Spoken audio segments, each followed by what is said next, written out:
I have a good friend, and she's native. And when I still lived in America, we used to phone each other.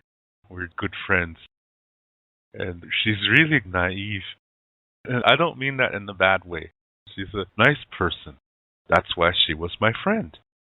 And we were talking on the telephone, and she said, "So how's the weather over there in South Dakota?" And so I said, "Well, it's really raining," I said. And it was. We had a really downpour. And so I said, "Yeah, it's really raining pretty bad here. So I'm getting a little bit concerned." She said, "Why is that?" So I answered her, "Well, animals are walking down the street 2 by 2 in pairs." She went, "Oh!" She's really quiet for the longest time. "Really?" She said.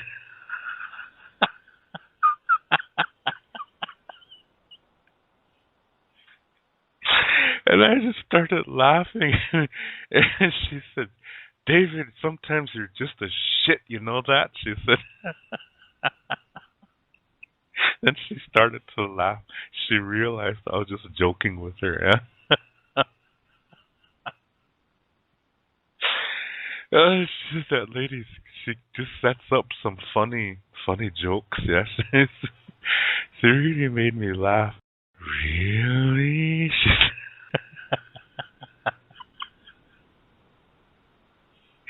Can you just imagine res cats and res dogs walking down the street 2 by 2, walking in a straight line?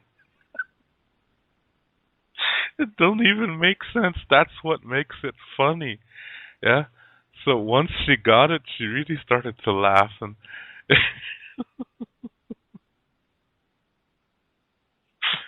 oh my goodness.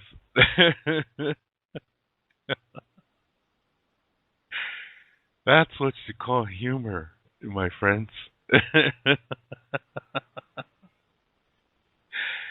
Oh man, that just made me laugh. But it made her laugh too, yes, because she's funny. Yes, she has a sense of humor too. But she really fell into that one.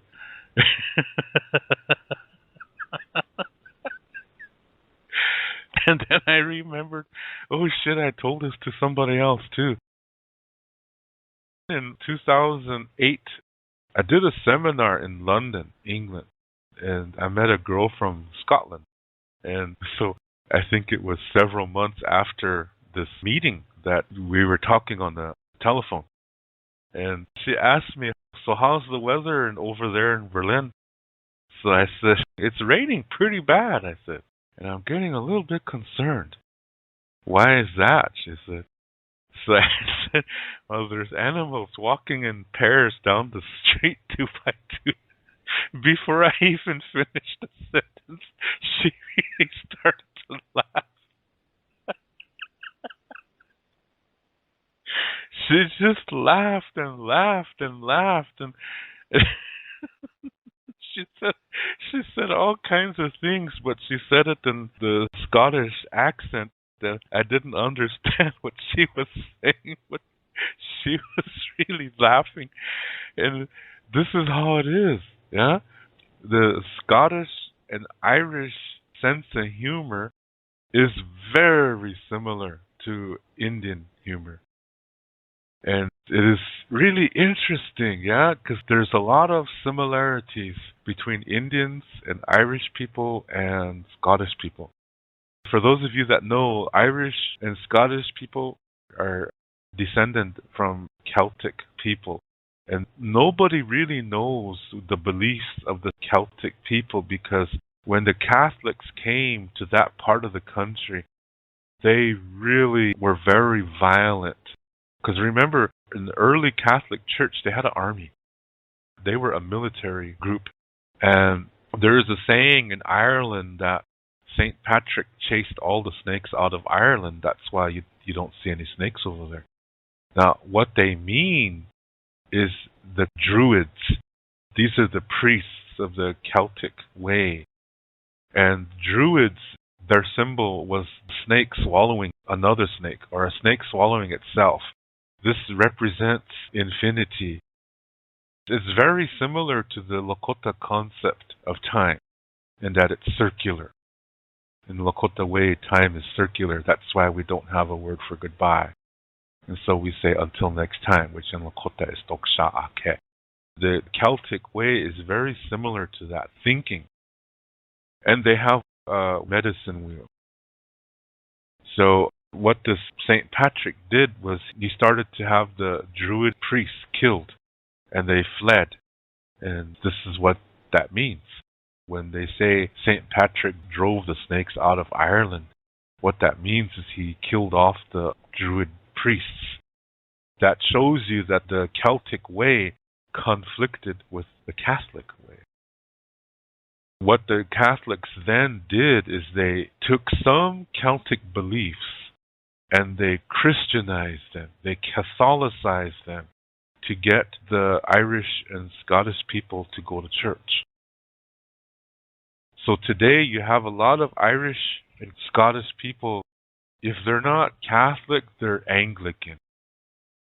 Anglican church was created by one of the kings of England who wanted to divorce his wife because his wife would only have daughters and he wanted a son.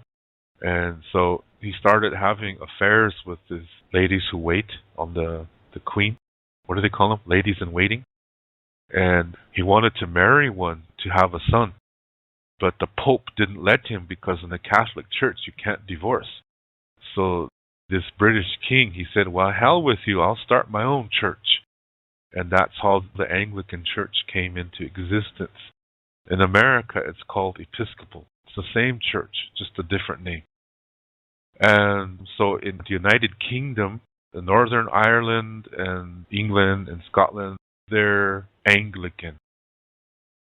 The Republic of Ireland is not part of the UK. They're on their own. They're independent. They're Catholic. But see, they really got converted to either Christianity or Catholicism. So much that the original Celtic way doesn't exist anymore. See, the same thing happened among Indians. The same thing happened on Indian reservations.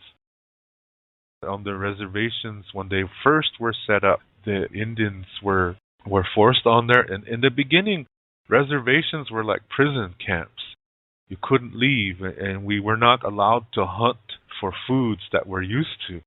So we only were allowed to eat government food, which was very unhealthy. And it resulted in Indians all over America getting diabetes, heart disease, hypertension, and obesity because we couldn't leave. And then our spirituality and our language were declared illegal on April 10th, 1883. So we were hit physically, emotionally, and spiritually. And then we became weak-minded.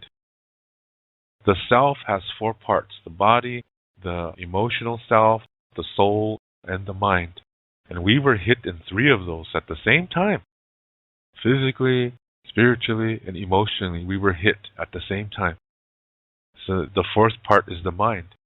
So since we were hit in 3 of the 4 parts severely, we became weak-minded. And this is the same condition that cult leaders and terrorists bring to their new recruits. They deprive them of things they need, and eventually they become weak-minded, and then they control them. That's what happened to us on the reservation. We were deprived of healthy food. We were deprived of our ceremonies. We were deprived of our language. And in a little while, we became weak-minded. And the Christian and Catholic priests took advantage of that, and they outlawed a lot of things. And so what they really did was they just took a tiny remnant of our way, and then they Christianized or Catholicized it.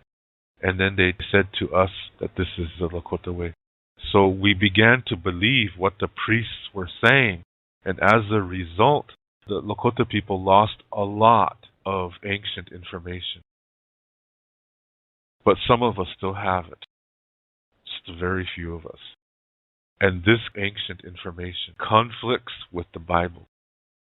So that's why most Lakota people of today will not believe what I talk about because they're looking through Christian eyes. And if they're not Christian, they're Christian influenced. So a good example is the word Wakantanka. In the ancient belief system, Wakantanka is several organizations. They have the same name, but each organization does things differently. The reason is the same, but they just do things differently. That's why there's several organizations with this name. And each one is an organization. It's a group. The Christians and Catholics changed that to mean the one Christian God, the Catholic God. So they changed the definition to mean one person. See? So today, if you ask people on the reservation, what is Wakantanka? 99% of the time, the answer you're going to get is, it's the great Almighty, the Creator, the great mystery. And the only one that's closest to being true is the great mystery, because it's hard to understand. But it's not a one God concept. In Lakota Star Knowledge stories, there's no heaven, there's no hell, there is no God, and there is no Satan. Those two expressions are duality. Duality is when you look at life and you divide everything into two. And the part that you like, you say that's good. And the other part, you say that's bad. Then in duality, it creates statements like, if you're not with me, then you're against me. See, the Bible, Jesus says that. That shows you the Christianity is duality. And if you don't agree with me, then I must destroy you. That's all coming from duality. The Lakota way is not like that. The Lakota way is based on reality beginning within. And sometimes in life, there's difficulty. But when you make the best of it and learn from it, it transforms into blessing because you receive wisdom and knowledge, and that nurtures inner peace. And that helps you to enjoy other blessings more fully than you could before. So in the Lakota way, it's all about blessing. As long as you learn from your difficulty and you make the best of it, it will take you to blessing. So there is no good versus evil in the Lakota way. So today, the way you can test an Indian if you want to know if he's dualistic or not. Ask him the question, what does smudging mean? Smudging is when you burn sage and you push the smoke over your body. If he says it's to cleanse you and purify you so that all bad thoughts leave you and that nothing evil comes in this area, he's dualistic. Because that's based on good versus evil. That's not what smudging means. Smudging means to neutralize an area and to calm down so that you can get into a spiritual way just before you enter a ceremony or pray or meditate or something like that. But it has nothing to do with good versus evil. So that's the original reason. So you see how Indians today have become dualistic because of what happened on the reservation in the early 1900s and late 1800s. That shows you we went through a very similar experience that the Irish and Scottish people have gone through. Because today, a large part of them are Christian or Catholic. They don't really know the Celtic way anymore, just like today's Indians are mostly Christian too, or they're Christian influenced. Just look on Facebook, in any Indian group, you're going to see Indians saying, "May the Creator bless you. May Tungashila bless you." This is the Christian way of talking, and it all pointing to a one God concept. Tungashila is a grandfatherly entity, but there's a whole bunch of them. There's not just one. So the plural is Tungashila Pi. There's a bunch of them. And there's grandmothers too. It's not just Tangashila. There's also these grandmother beings too.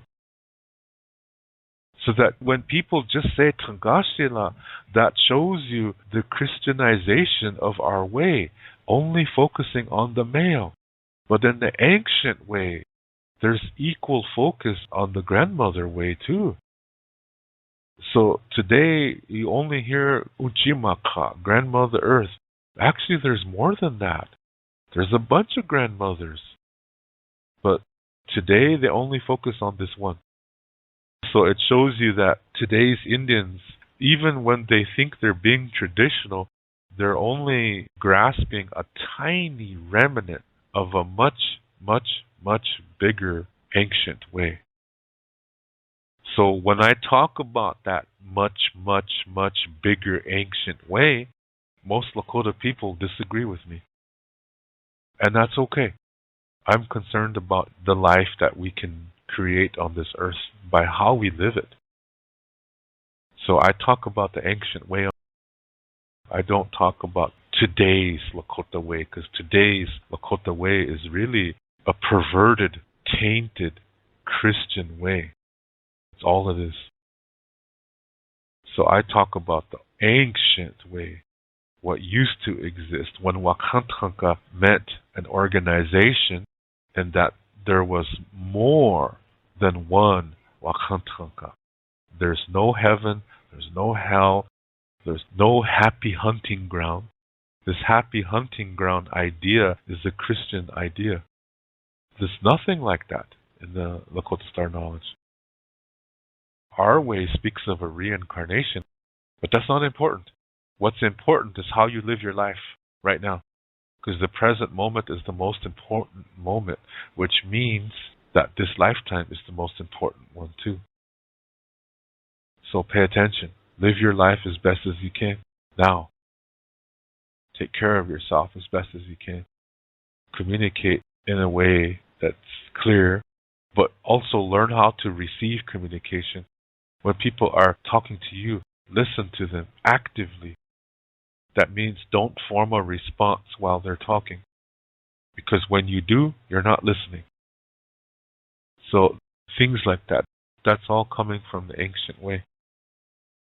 So getting back to this funny thing that I was telling, I told the same thing to my Irish sisters. They consider me their brother, so I call them my sisters. Anyway, I had a talk like this with them too. And again, how's the weather over there? So I said, it's raining, and I'm getting a little bit concerned. And she said, why is that? So I told her, animals are walking down the street in pairs 2 by 2. And she started laughing. Because it's just funny. It's funny to visualize that, yeah? Cats and dogs are walking down the street with birds and foxes 2 by 2 without fighting each other. That's being silly, yeah? And she thought that was just hilarious too. To me, I feel really at home among Irish and Scottish people. There's a kindred spirit there. And like I said, we've gone through the same things. Our peoples have gone through the same things. We've both been oppressed. In America, we've been oppressed by the American government and Christianity and Catholicism in the boarding schools, where we were beaten and tortured and molested and killed and put in unmarked graves. We come to the point where we start believing in the Christian and Catholic way. And then we try to force the Indian way to fit the Christian way. Irish and Scottish people, the same thing happened. Same thing happened. In fact, when Ireland went through their potato famine, it was Choctaw Indians. They didn't have that much money, but they sent money to the Irish people to try to help them, because they wanted to help them. And so in one of the towns in Ireland, they have a festival every year, and it's to honor these Choctaw Indians. So every year, there's some Choctaw people come to this town in Ireland, and they're part of a big parade, and it's a really big celebration. I want to attend that one of these times. And there's a monument about this and stuff like that. Irish people have really gone through a lot of things, just like Indian people. We've battled against America, just like Irish and especially Scottish people. They really put up a hell of a fight against the British. Just watch Braveheart. There's a lot of truth to that.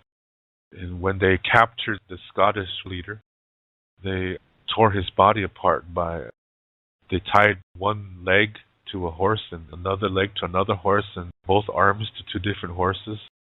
And then the horses just ran in opposite directions and pulled this guy's body apart. They quartered him. So 4 ways. This is what the British did to them to show, hey, we own you kind of thing. America has done the same thing to Indian people. So we've really gone through the same kind of things. The boarding school experience for Irish and Scottish people is the same experience that we went through. Same thing. Children are really abused, molested, murdered. They've gone through the same thing. And our humor is the same. We laugh at the same kind of things. Every family has the same kind of stories. There's always some guy in the family that funny things always happen to this one guy. And then they exaggerate the stories to make it even funnier. Like in one Tioshpaya that I know, their funny guy, his name was George. And they said George got thrown into jail and he was really feeling depressed. Nobody loves me, he was saying in the jail. He started crying around. So the other guys in jail, they started complaining. So the jailer came back, told George to shut up. Shut up, George. I'm just going to kill myself. Nobody loves me, he said. So he took his shirt off and he tied and made a noose on the bars on top. His shirt was so old and raggedy. So when he jumped off the bed, the shirt tore, so the floor is cement, yes, so he really hit the cement hard and knocked himself out. Everybody thought, oh shit, is George dead? So they called the jailer, yes, hey, this guy killed himself. So the jailer came back and checked him out. I said, no, he's still breathing. So they said, what did he try to do? He said, he tried to hang himself. Oh, Christ, they said. So they took off his T-shirt and took off his pants and his socks. So he's just sitting. They threw him in the bed. And if you're just thrown in overnight, there's certain cells that they don't have mattress because it's to make you think, yeah? to not go back there again. So anyway, they threw him on the bed. It's just a metal bed. So he woke up a little bit later and he just had sitting there in his shorts. So, and then he was sitting in this one cell by himself. Yeah? Shit, nobody loves me, he said. He took his shorts off and he tied his shorts to the top. He put his head in the elastic area. Yeah? So he jumped off the bed. He just started bouncing around.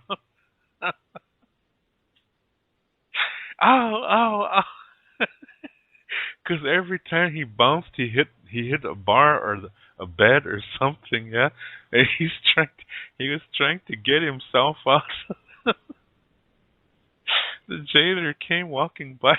Saw George bouncing around and said, "Jeez, George, what the hell are you doing? You look like you're in kind of a bind," he said. Just then, that his shorts are so old, yeah, so the elastic broke. He hit the floor, splat, yeah. He knocked himself out the second time. So the jailer went in, picked him up, and threw him on the bed. Now he's naked, yeah. He has no clothes, nothing to hang himself with.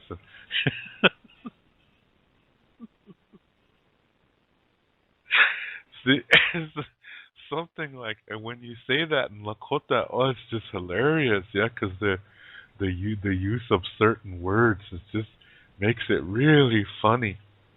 And so when I tell the story to my Scottish friend, oh, she just couldn't stop laughing, yeah, because you can visualize it. And she was, I can't breathe. Her stomach started to hurt because you can visualize this, yeah, and it's really the same effect that we really have similar sense of humor, yeah, with Scottish and Irish people. I really find that interesting. What's really important for me when I'm making friends is sense of humor.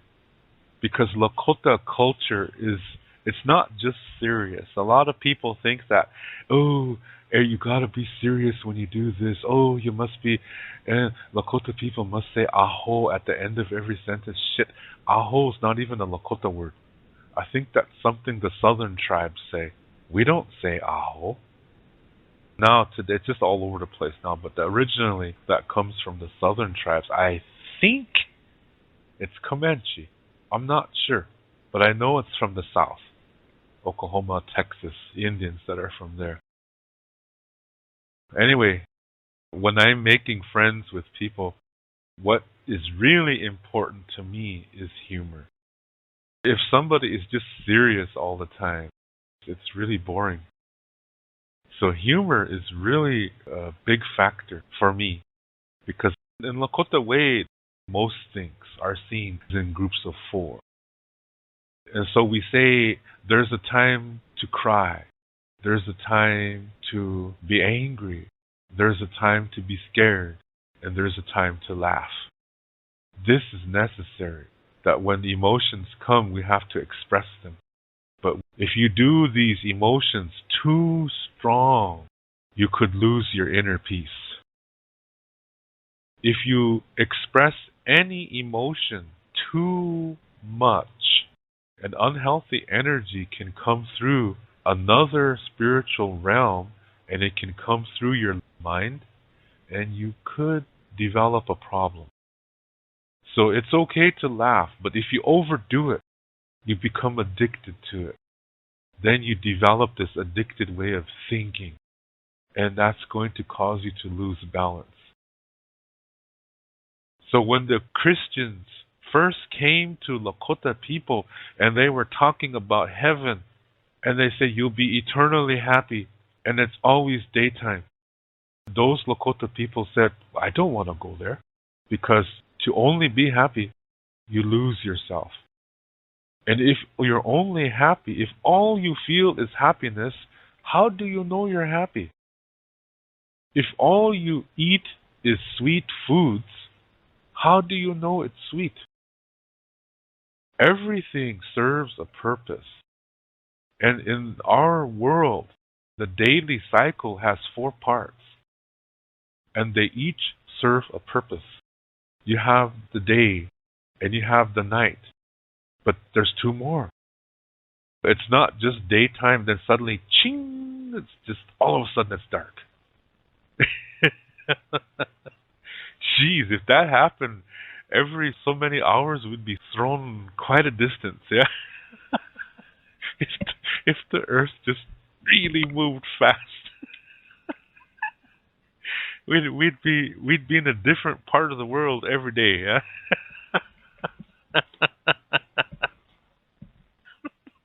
Can you just imagine that? Oh shit, the earth is gonna move, put your seatbelts on. Oh man, that's not the time to be intimate with somebody, yeah?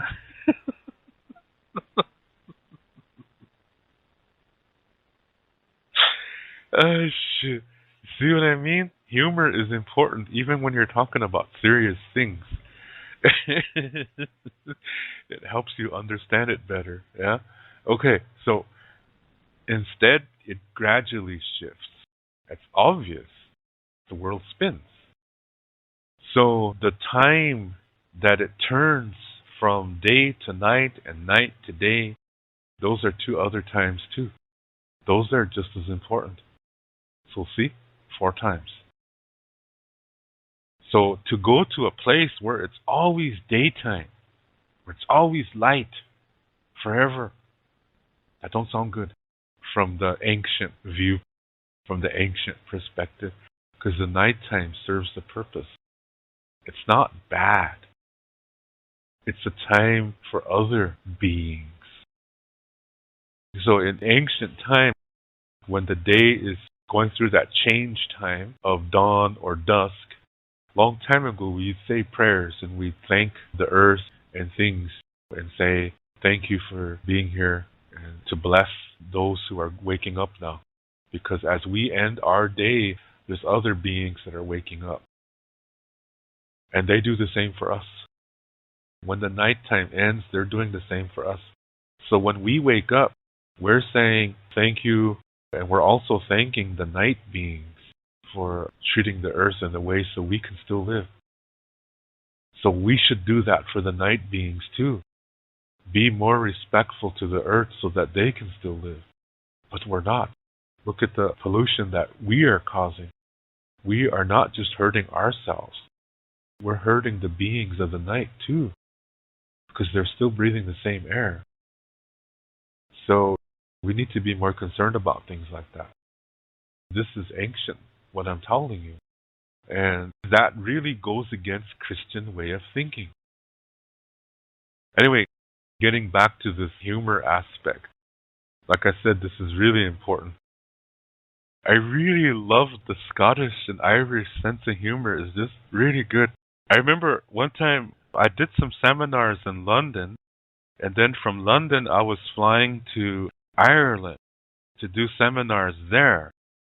I did a week-long seminar, Sunday through Friday in London, and then Friday evening I flew to Ireland to my Irish sister, and I did seminar Saturday and Sunday, but I stayed an extra day. I flew back on Tuesday because my Irish sister wanted to take me to some places on Monday, just go for a drive. That was really nice. I really, really liked it. I miss Ireland, yeah. I consider Ireland my other home. I was flying to Ireland from London, and I landed in Sligo, Ireland. My Irish sister was there, and she went to go to the parking lot to get her car. That way I didn't have to drag my baggage a long ways. So I was waiting for her to get her car. There was this guy, he's really loud. And he was on the same flight that I was from London to Sligo, Ireland. And I guess he was supposed to be flying with a group of people to Spain for a football game. And he was calling his wife on the telephone where I was waiting. And he said, "Hi, hon. I bet you can't guess where I'm calling you from." He said, "No, I'm back in Sligo." You could really hear a loud woman's voice say, "What? What are you doing back in Sligo?" He said, "Wow." He said, "I was trying to get on the plane to Barcelona, but the pilot took a look at me and he said, 'Hey, we don't allow any funny-looking Egypts on this plane.' so they sent me back." He said.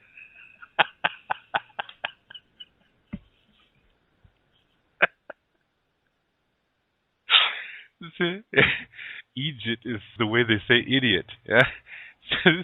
He said that the pilot of the airplane said, "We don't let any funny-looking idiots come on this plane." So they sent him back.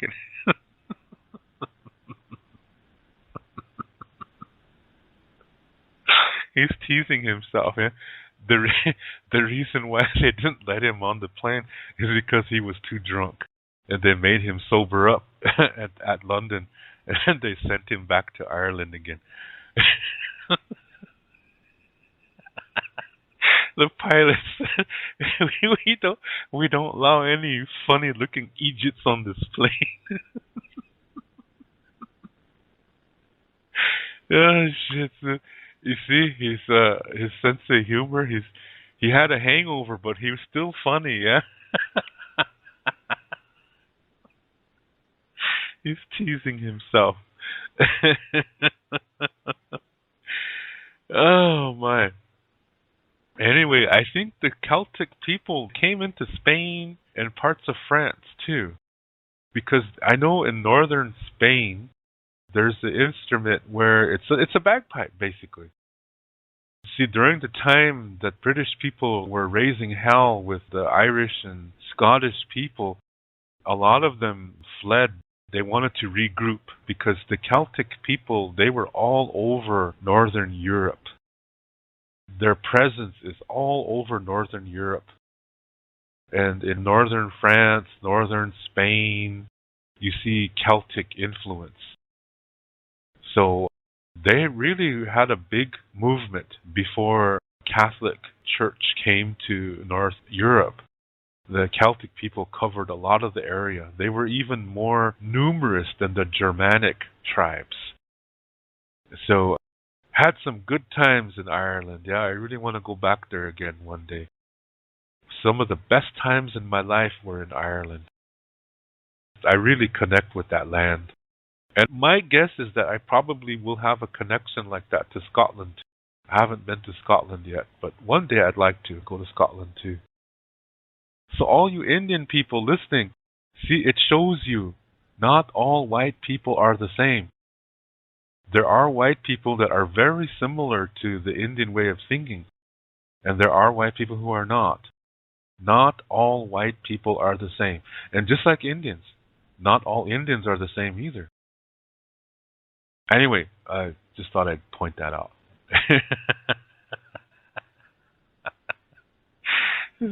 Getting a little bit concerned. There's animals walking down the street 2 by 2. I can't believe somebody actually. I don't know. Shit, that's just. I'm gonna stop now. Oh man, some people are just hilarious.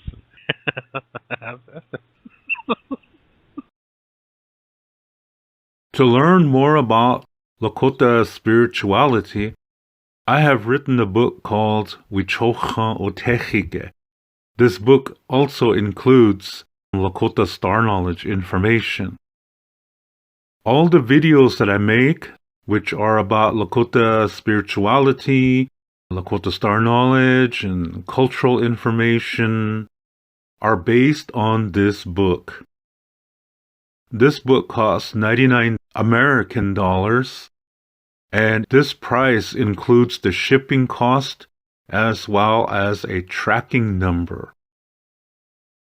And to learn more about Lakota language, I have written a Lakota language book called Shonte Etaha Owoglake, Speaking from the Heart.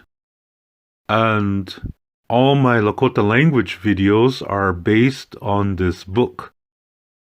This book cost 119 American dollars, and this price includes the shipping cost as well as a tracking number.